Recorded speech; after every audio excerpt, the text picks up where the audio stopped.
यही बता रही है। ये लो, वॉच पे तो दिन में ही सो रहा है, ड्यूटी का खाक करता होगा ये। उठ। अबे उठ। कौन हो भाई? ये टीटीएच इंटरप्राइजेस के बारे में कुछ पता है? नहीं मालूम। अगर मालूम भी है तो आपको क्यों बताऊं? अजीब गुंडा कर दिया यार।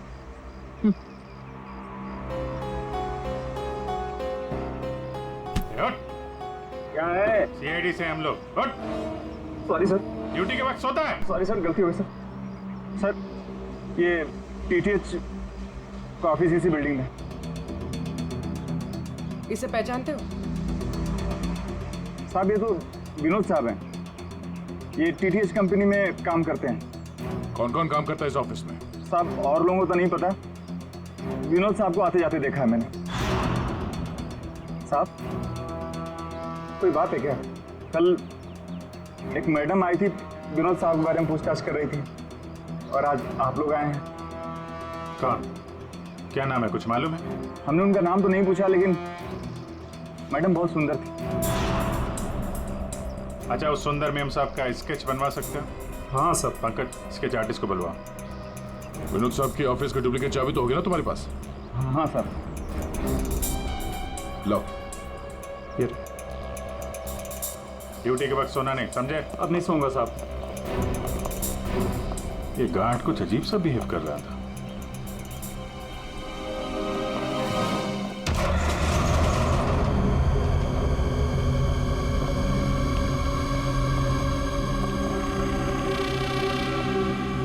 ये ब्लूम, सारे बॉक्स में ब्लूम ब्लूम लिखा हुआ है।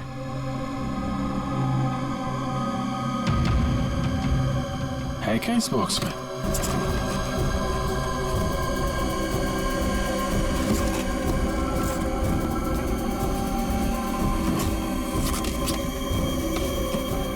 खाली बॉक्स यहाँ पे। दे, ये देखो, कैप्सूल्स।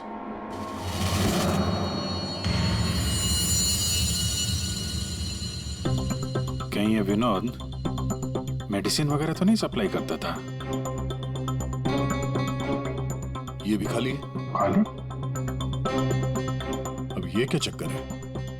कैप्सूल्स खाली, बॉक्सेस खाली, ऑफिस खाली। तो ये विनोद यहाँ करने क्या आता था? सर ये देखिए, ये लेटर हेड है। टीटीएच? ये तो ठीक वैसा ही लेटर हेड है जैसे विनोद ने अपने घर में जलाया था। लगता है उसने उस पर कुछ लिखा होगा, उसके बाद जला दिया। क्या चल रहा है यहाँ पे?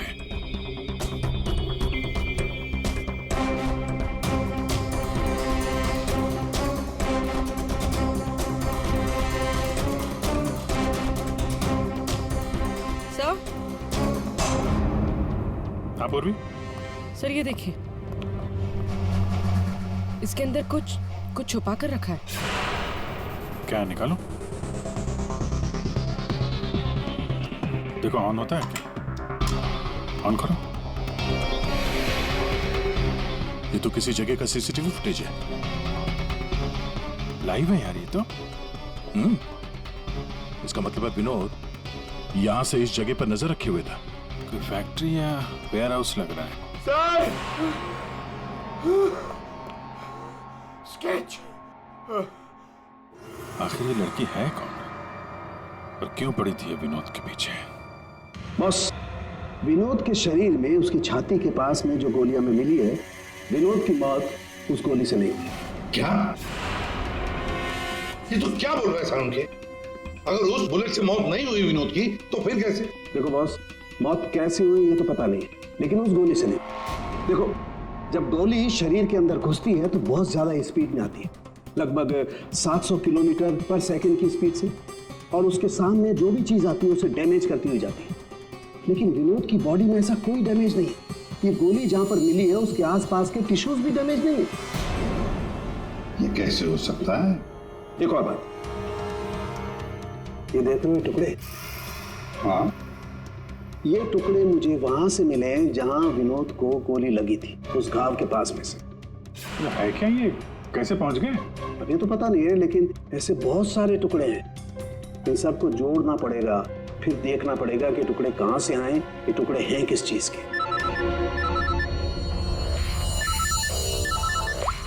हेलो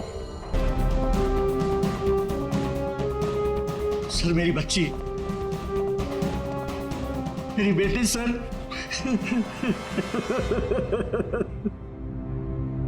आपकी बेटी प्रीति कब गायब हो गई? आज शौक सभा रखी थी, उसके बाद पता नहीं प्रीति कहाँ चली गई। तो आपने उसका फोन नहीं ट्राई किया? किया था, लेकिन उसका फोन स्विच ऑफ आ रहा है। पहले बेटे का खून होता है और अब बेटी गायब हो गई। कोई तो है जो इनके परिवार को नुकसान पहुंचा रहा है।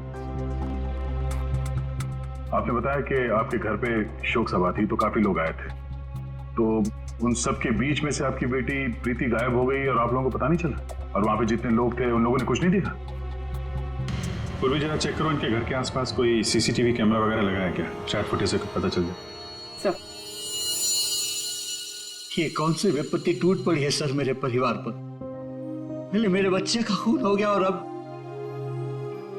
मेरी बच्ची नहीं मिल रही है सर, मेरी बच्ची। देखिए, हमें ये पता चला है कि आपका बेटा विनोद अंधेरी के एक ऑफिस में भी काम करता था। तो वहां क्या काम करता था आपको मालूम है? अंधेरी? नहीं सर, आप लोगों को जरूर कोई गलतफहमी हो रही है। विनोद का ऑफिस तो बांद्रा में था और वो वहीं पर जाता था काम के लिए।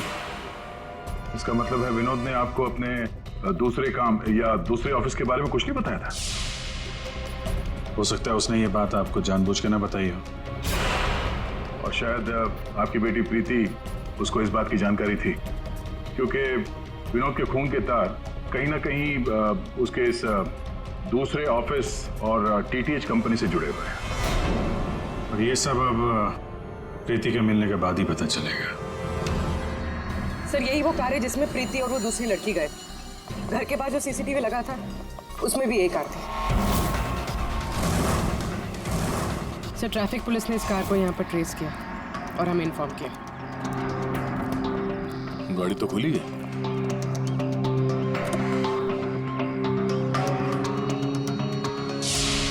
ओह नो, डैशबोर्ड पे खून है। सर हो सकता है प्रीति के साथ हाथापाई हुई हो और ये खून उसी का हो। बड़ी अजीब जगह है सर, हो सकता है कि प्रीति को यही कहीं आसपास रखा हो।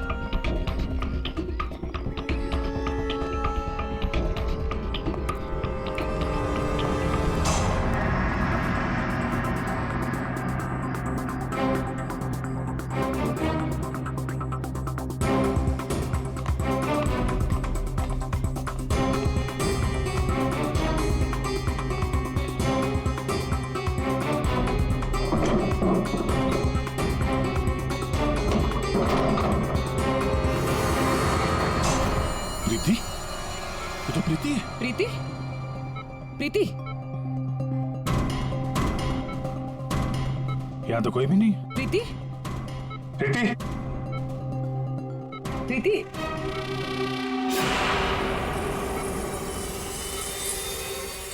लगता है इसे कोई नशीली दवाई दी गई है जिसकी वजह से इसकी हालत है। प्रीति? प्रीति? हाँ, क्या हुआ क्या तुम्हारे साथ? तुम यहाँ पर आई कैसे? वो एक लड़की आई थी भैया की शोक सभा में, वो ही मुझे यहाँ लेकर आई।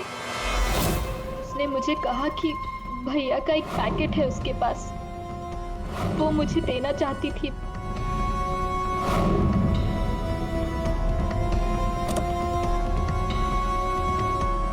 वो पीछे रखा है।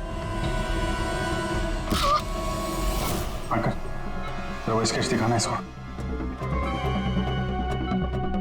ये लड़की थी वो? हाँ, ये वही लड़की है। मेरे हाथ। तुम्हारे हाथों ने काम करना बंद कर दिया है और फिर धीरे धीरे तुम्हारा ये सारा शरीर पैरालाइज्ड हो जाएगा। तुम तुम्हारी जान बच सकती है, लेकिन उसके लिए तुम्हें मुझे ये बताना होगा कि विनोद का पार्टनर कौन था। भैया को फोन पर बात करते हुए सुना था। ये विनोद का साथी कौन है? कहीं इस पूरे साजिश में विनोद का ये साथी भी शामिल तो नहीं? तो वो औरत विनोद के पार्टनर को क्यों ढूंढ रही थी? तुमने बताया कि विनोद ने किसी फैक्ट्री के बाहर उसके साथी को मिलने के लिए बुलाया था। तो कहीं ये वही जगह तो नहीं जो हमने सीसीटीवी फुटेज में देखा था उस विनोद के लैपटॉप में? आप तो विनोद उस आदमी से फोन पे बात कर रहा था, तो तुमने कुछ सुना था? कुछ याद आता है? कोई नाम, कोई जगह का नाम? हाँ, कोरेगांव का नाम लिया था। कोरेगांव। पंकज, सीसीटीवी फुटेज में जो जगह देखी थी हमने वो कोरेगांव में हो सकता है, ढूंढो। फैक्ट्री, ये लड़की और अब विनोद का साथी, केस तो उलझता ही जा रहा है। एक बार उस जगह के बारे में पता चल जाए अपने आप सुलझ जाएगी। पूर्वी, इसको हॉस्पिटल ले जाओ। सर, ये केस तो काफी टेढ़ा है। एक के बाद एक नए चेहरे सामने आ रहे हैं। असली खूनी कौन है इसका तो पता ही नहीं चल रहा। पहले इस विनोद का खून कर दिया जाता है, वो भी एक बंद घर के अंदर, ना कोई गवाह ना कोई सबूत। इस विनोद के बारे में पता करते हैं तो ये पता चलता है कि वो एक नहीं दो नौकरियां करता है और इसके घर वालों को उसके बारे में कुछ नहीं पता, और ये अपने दूसरे ऑफिस से किसी फैक्ट्री पर नजर रख रहा था। और सर, ये लोग, ये सारे लोग इस पूरी साजिश का हिस्सा हो सकते हैं, पर असली खूनी अभी भी हमारी पहुंच से बाहर है। और ये वॉचमैन उसी बिल्डिंग में विनोद ने पिछले 1 महीने से ऑफिस ले रखा था और इसे कुछ नहीं पता। विनोद ने पैसे देकर मुंह बंद कर दिया था इसका। और सर, ये अरुण, इसकी तो किसी छोटी सी बात को लेकर विनोद से हाथापाई भी हुई थी। बात मारपीट तक पहुंच गई थी। और ये सुभाष, विनोद की पहली कंपनी का मालिक, 1 महीने से विनोद ऑफिस नहीं जा रहा था, पर इसे कोई फर्क नहीं पड़ता। और अब ये गुमशुदा पार्टनर जिसे ये लड़की ढूंढ रही है, जिसे किसी ने नहीं देखा, और विनोद के इस दूसरे ऑफिस के बारे में ये गुमशुदा साथी किसी को कुछ पता होगा। और यह भी हो सकता है कि यह गुमशुदा पार्टनर विनोद का असली खूनी हो। अभी हमारे एक सवाल का जवाब नहीं मिला है, विनोद का खून किया क्यों गया होगा? मुझे लगता है अपने सारे सवालों का जवाब उस फैक्ट्री में है जिस पर विनोद सीसीटीवी कैमरे से नजर रखे हुए था।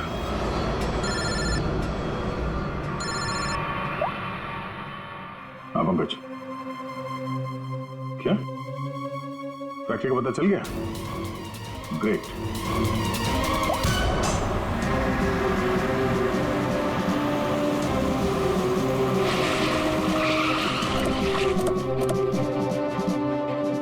सर, ये फैक्ट्री कई दिनों से बंद पड़ी है सर।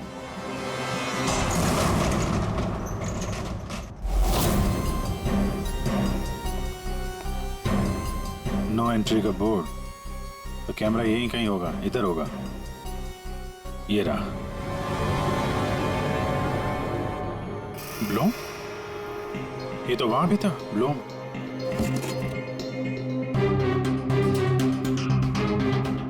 सर, ये तो वही कैप्सूल से जो हमें विनोद के ऑफिस में दिखे थे।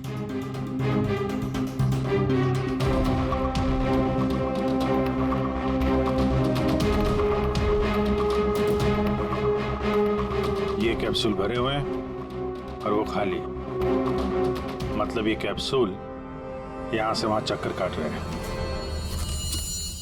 ये बॉक्सेस यहाँ पे आगे पीछे क्यों रखे हुए? जरा हटाओ इसे।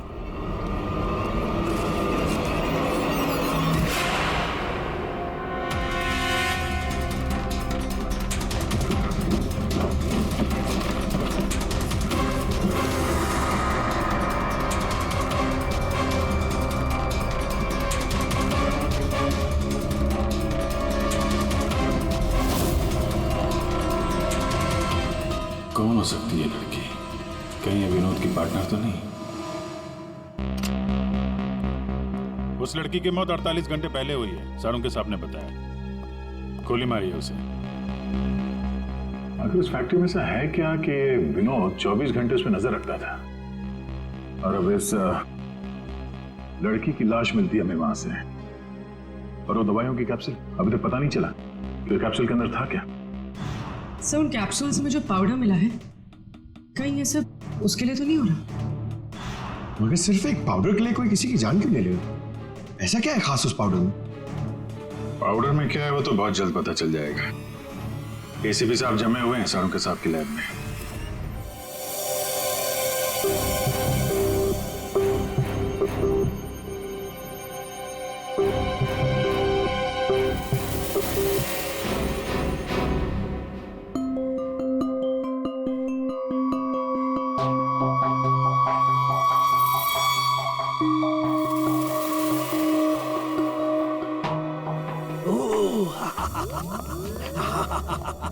ओ मोना, ओ टोना।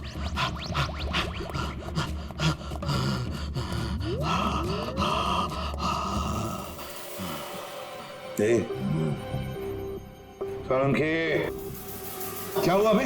हैं? थी क्या? ये एक तरह की नशीली दवाई है। तो ये बात है। और ये देखो, ये इसकी पैकेजिंग एकदम असली है। तेरा कहने का मतलब है कि नकली दवाइयां असली पैकेजिंग में हैं? और हाँ, याद आया, तुम पूछ रहे थे ना विनोद उस गोली से क्यों नहीं मरा जो उसके सीने में थी। हाँ, मैंने पता कर लिया बॉस, वो उससे क्यों नहीं मरा। ये देखो, दरअसल विनोद एक सिक्योरिटी गार्ड था। जिस टाइम वो सिक्योरिटी गार्ड था 6 साल पहले वहां पर एक रॉबरी हुई। रॉबरी में इसे गोली लगी। डॉक्टर ने ऑपरेशन किया लेकिन गोली अंदर ही रहने दी। गोली निकालता तो विनोद की जान को खतरा था। यार सालुंकी, फिर वही सवाल, अगर विनोद इस गोली से नहीं मरा तो फिर मरा कैसे? हाँ बॉस, याद है मैंने आपको कुछ सफेद सफेद चांदी के टुकड़े दिखाए थे। हाँ बॉस, मैंने उस सारे टुकड़े जोड़े, ये देखो, ये बना। यार सालुंकी, ये तो कोई चांदी का सिक्का लगता है, सिल्वर कॉइन नहीं है।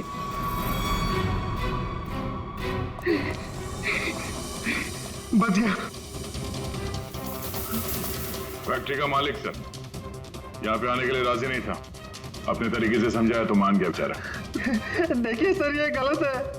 मेरा हाथ नहीं हिल रहा, गर्दन नहीं मुड़ रही। ये कोई तरीका नहीं है समझाने का। अब ना समझ को दया इसी तरह से समझाता है, समझे? अब बताओ क्या चल रहा है तुम्हारी फैक्ट्री में? बताओ जल्दी। सर, मैं अपने फैक्ट्री में नकली मेडिसिन बनाता था और उसे मार्केट में बेचता था। इसके लिए मुझे अच्छे पैसे मिलते थे सर। लेकिन कोई था जो मेरी फैक्ट्री से दवाइयां चुराता था।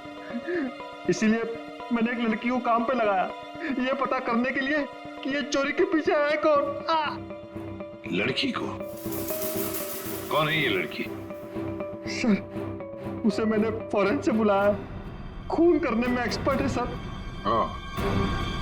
खून करने में एक्सपर्ट है? अभी कहाँ है? सर, मुझे नहीं पता वो कहाँ है सर। वही मुझसे हमेशा कांटेक्ट किया करती थी। 6 अलग अलग नंबर से कॉल किया करती थी सर। हाँ पता है, वो सारे नंबर्स हम ट्रेस कर रहे हैं। एक बात बताओ, तुम्हारी फैक्ट्री में जो लाश मिली थी लड़की की, वो कौन थी? सर, वो बॉडी रिया की थी और वो मेरी फैक्ट्री में काम करती थी। वो किसी विनोद नाम के आदमी की मदद कर रही थी मेरी फैक्ट्री से दवाइयां चुराने के लिए। और ये बात उस किलर लड़की को मालूम पड़ गई और उसने रिया को मार दिया सर। सर, विनोद के साथ ही रिया हो सकती है। नहीं पंकज, विनोद की वो गुमनाम साथीदार रिया नहीं है। क्यों सर? क्योंकि जो लड़की विनोद के साथीदार की तलाश में है उसने रिया को 2 दिन पहले मारा और इस प्रीति को आज ही किडनैप किया। अगर ये रिया विनोद की पार्टनर होती तो ये लड़की प्रीति से विनोद के उस जोड़ीदार के बारे में नहीं पूछती। मतलब सर, वो लड़की अभी भी विनोद के साथी की तलाश कर रही है?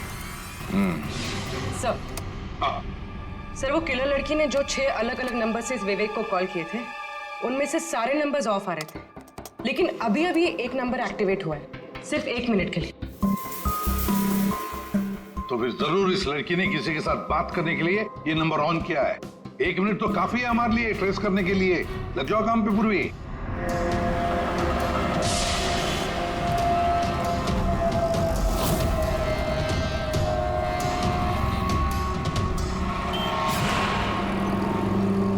वो किले लड़की अभी अभी अंदर गई है मेरे सामने से।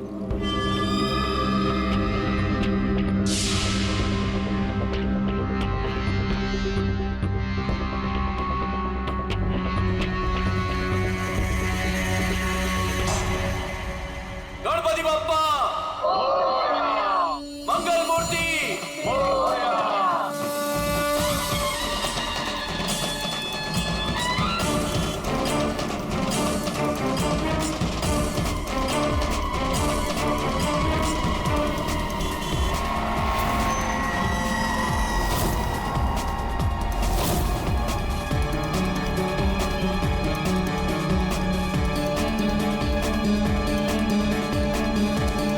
ये सपना अभी अभी अंदर गई है।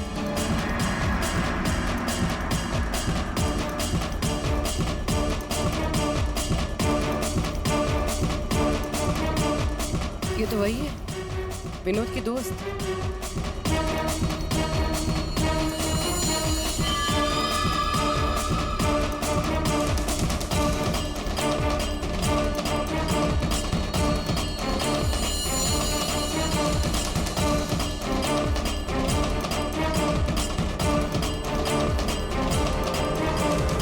इसमें मैं सारा माल लाई हूँ। मैं खरीदने से पहले चेक करती हूँ।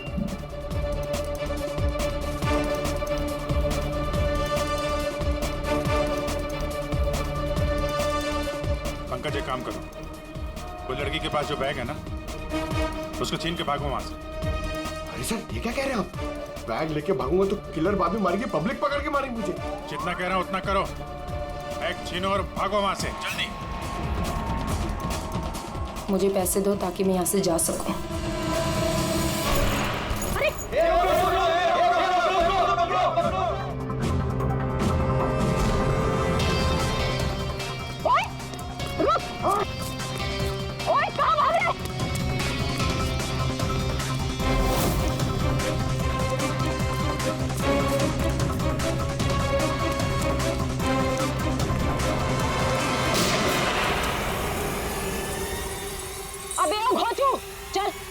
चल वापस कर, जल्दी कर। छोड़ कर।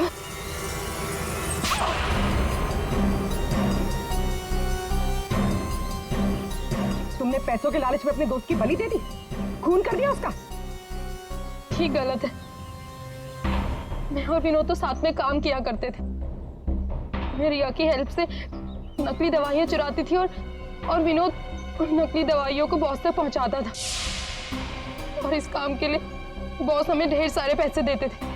कौन है तुम्हारा बॉस? सब वो तो हमें नहीं पता, क्योंकि विनोद ही उनसे डील किया करता था। प्लान बहुत अच्छा था। विनोद को रास्ते से हटाकर नकली दवाइयों का धंधा खुद चलाना। मेरा विनोद की मौत से कोई लेना देना नहीं। हाँ, सच है कि उसकी हत्या के बाद मैं थोड़ा डर जरूर गई थी, और इसीलिए जितना भी माल मेरे पास बचा था सबको बेचकर मैं ये शहर छोड़ना चाहती थी, और इसीलिए मैं यहाँ पर आई थी। और तुम तो मौका ढूंढ रही थी ना विनोद को मारने का, इसीलिए रखा गया था ना तुम्हें? नहीं सर, विनोद को मार के मुझे क्या मिलेगा? बल्कि मैं तो विनोद से वो चुराई गई दवाइयों के बारे में भी नहीं पूछ पाई। उससे पहले उसका खून हो गया। अच्छा, तुमने नहीं मारा, तुमने भी नहीं मारा।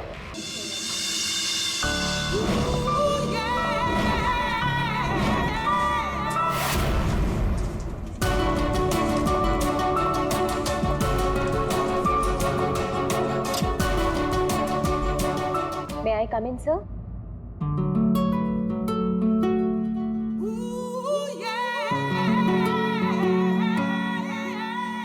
Yes come in. Good morning sir. Very good morning.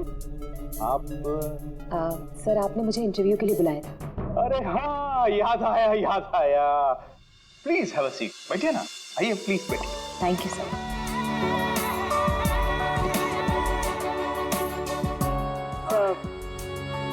This is my CV. इसकी कोई जरूरत नहीं है, मैं देखकर ही जान जाता हूँ कि कौन मेरे कितने काम का है। यू आर परफेक्ट, डन हो तुम मेरे लिए।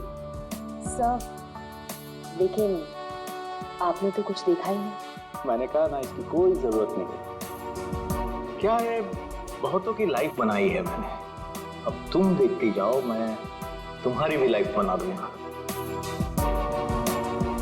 मेरे हाथ में गन है, जरा सा भी हिलने की या चिल्लाने की कोशिश की ना तो ट्रिगर कब जाए। क्या चाहते हो तुम? हाँ? कल तुम किसी से मिले थे जो तुम्हें कुछ बेचना चाहता था, कौन है वो? मेरे पास उसका नंबर है। नंबर दो।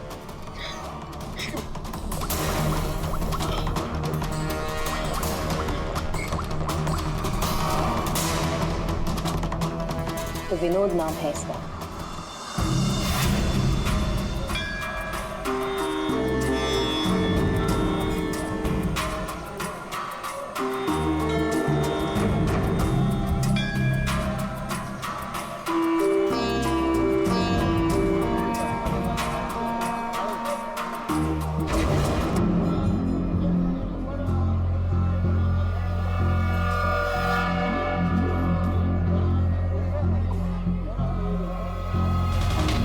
गणपति बाप्पा, गणपति बाप्पा, गणपति बाप्पा, गणपति बाप्पा, गणपति बाप्पा।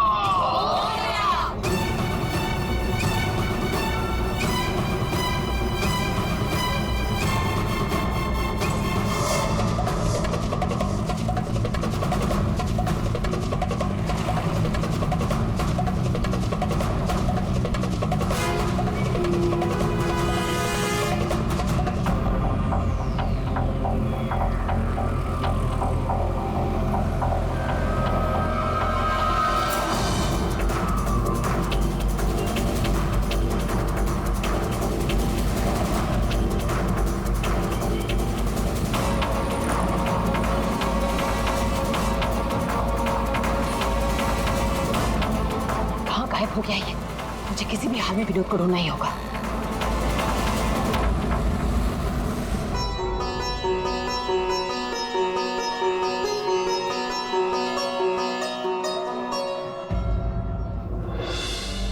अरे प्रीति बेटा, ये विनोद कहाँ चला गया? तुम्हें कुछ बोल के गया है क्या? नहीं बाबा। अजीब लड़का है, गणपति के दर्शन करवाने खुद लेकर आया जिद करके और खुद ही गायब हो गया। बाबा आप शांत हो जाइए, जाओ देखो मैं अभी जाके देखती हूँ। हाँ जाओ।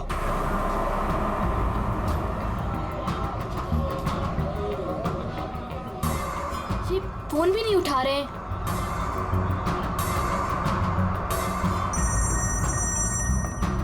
बाबा।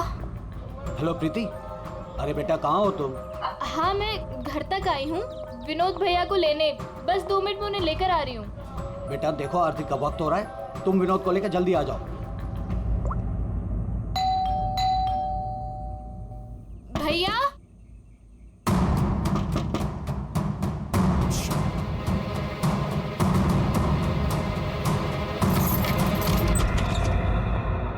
भैया। भैया।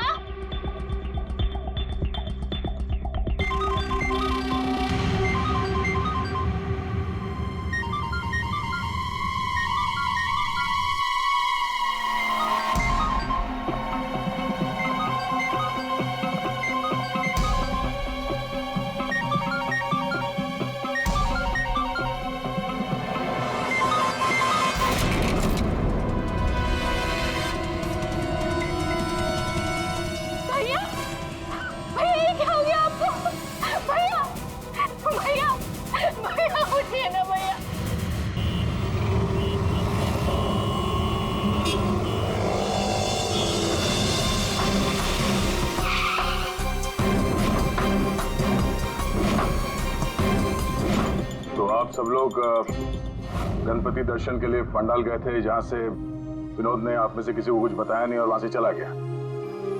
जी। अच्छा, आप लोगों में से किसी ने विनोद को वहाँ पंडाल में किसी से बात करते हुए देखा था? जी नहीं सर, हम लोगों को तो पता भी नहीं चला कि भैया अचानक से कहाँ चले गए। 3 महीने पहले ही उसे बहुत ही अच्छी जगह नौकरी मिली थी, बहुत खुश था वो। कह रहा था बाबा अभी आप चिंता मत करो, मैं हूं ना। सर क्या हो गया ये? विनोद का तो किसी ने खून कर दिया। अब मुझे वो सच्चाई कौन बताएगा जो सिर्फ विनोद ही बता सकता था।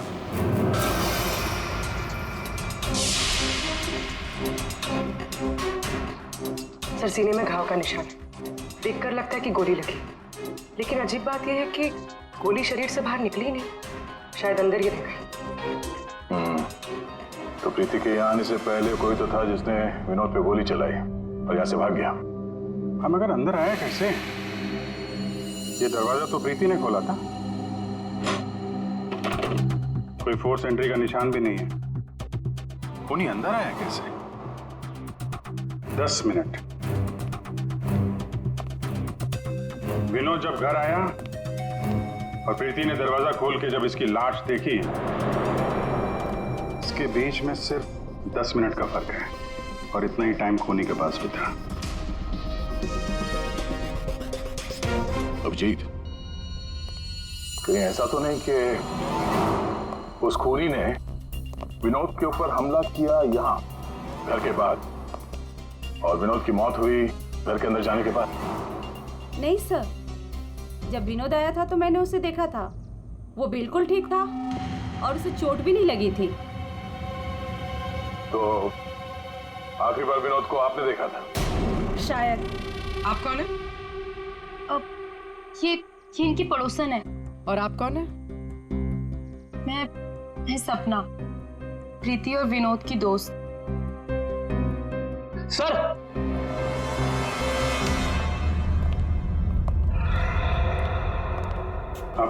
मुझे पता चल गया यहाँ पे क्या हुआ है। क्या हुआ है? विनोद ने इस कमरे में अपने आप को गोली मार ली। अरे सर, यही तो हुआ होगा। आपने तो केस सॉल्व कर दिया। मतलब किलर और विक्टिम एक ही है। Sir, you are a genius. Thank you. क्या बकवास कर रहे हो तुम लोग?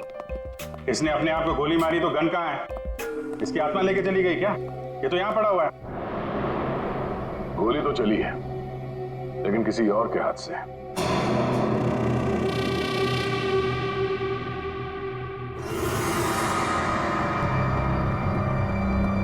इसकी उंगली तो चली हुई है। आसपास देखते हैं।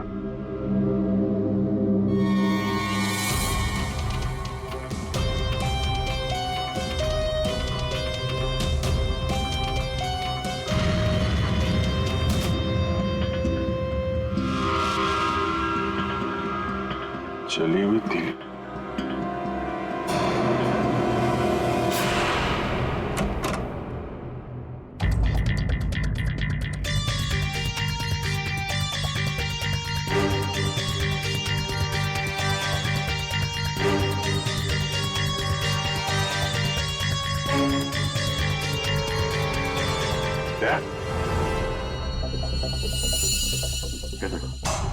कागज जलाए गए।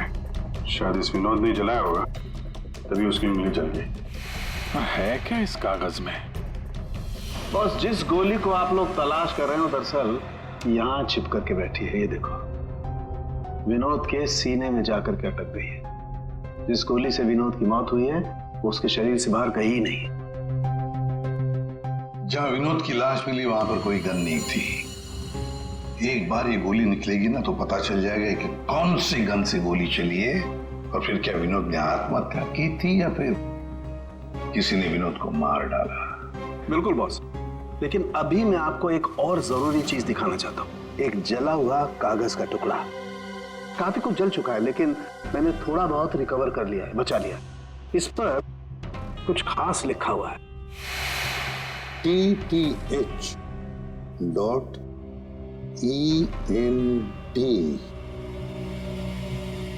क्या हो सकता है सर ये? TTH ENT entertainment? आपने हमें यहाँ क्यों बुलाया सर? क्योंकि आप सबके पास विनोद को मारने का एक कारण है और उसके लिए आप विनोद का खून कर सकते हैं।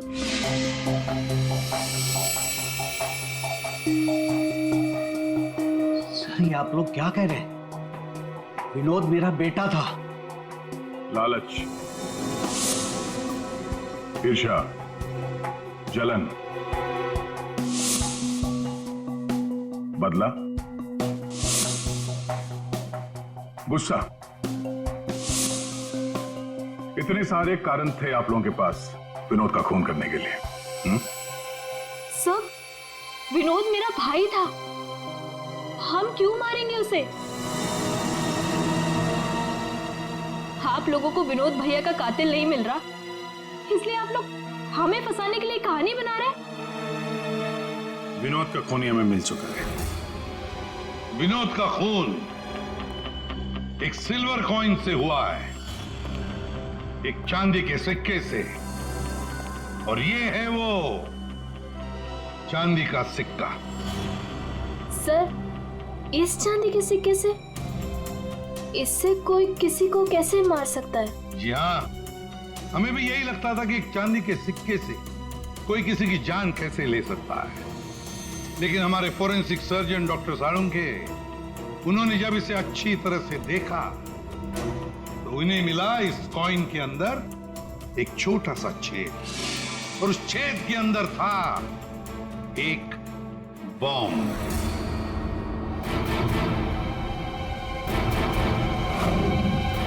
और इस बॉम्ब को एक सर्किट से जोड़ दिया गया था, और जब विनोद को ये कॉइन मिला तो उसने अपनी शर्ट के ऊपर वाली जेब में रख लिया था।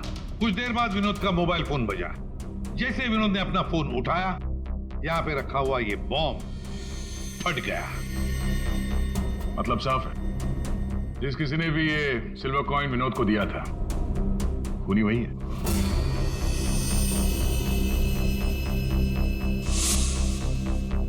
किसने दिया होगा ये कॉइन? सर कौन है खूनी? खूनी आप सब में से कोई एक है। वैसे भी यहां पे जितने लोग मौजूद हैं, आप सबको विनोद जानता भी तो था।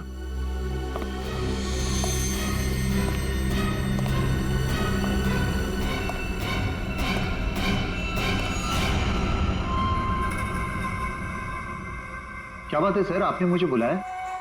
अरे सुभाष जी, आइए आइए आइए, आपका ही वेट कर रहे थे हम लोग। क्या केस जरा उलझ गया है, आपकी थोड़ी मदद चाहिए थी। हमारे पास कुछ है जो शायद हमें लगता है कि आपका है, और ये है वो चीज।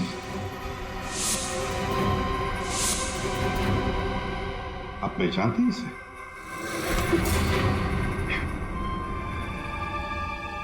विनोद को तो तुमने ये सिल्वर कॉइन गिफ्ट किया, रिटर्न गिफ्ट भी ले जाओ।